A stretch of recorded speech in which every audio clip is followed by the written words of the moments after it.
ఒకవేళ మీరు మీ కుటుంబ విలువల్ని గౌరవిస్తే ఈ కథ తప్పకుండా చూడండి. ఒకసారి ఒక ఇంట్లో 4 గోడలు మాట్లాడుకుంటున్నాయి. ఈ ఇల్లు మన వల్లే నిలబడింది, మనం లేకపోతే ఈ ఇల్లు లేదు అని అనుకుంటున్నాయి. అది విన్న పైకప్పు, అదేంటి, నేను కదా ముఖ్య కారణం, నేనుండడం వల్లే ఈ ఇంటికి ఎండ, వాన, చలి మరెన్నో ఇబ్బందుల నుంచి కాపాడుకుంటూ వచ్చాను, అప్పుడే ఇదొక మంచి ఇల్లు అయింది అని అంటుంది. అది విన్న తలుపులు, మీ మొహం, మీరు కేవలం నిర్జీవంగా పడున్నారు. నేను కొన్ని 100 సార్లు మూసుకుంటూ తెరుచుకుంటూ ఈ 4 గోడల లోపటికి రావడానికి మార్గాన్ని ఏర్పరిచాను, నేనే ముఖ్యం అని అంటుంది.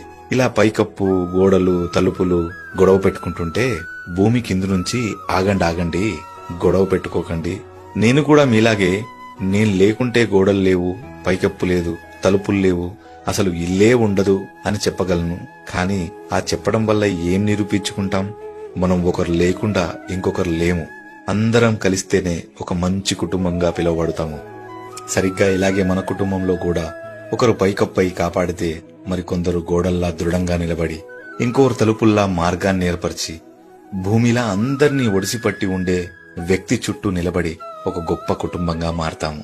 ఆ కుటుంబంలో పెద్ద, చిన్న, నేను ముఖ్యం, నేను గొప్ప అన్న భేదాలుండవు. అందరూ కలిస్తేనే ఒక కుటుంబం. ఏమంటారు? కమెంట్స్ లో చెప్పండి. అలాగే లైక్ చేసి ఫాలో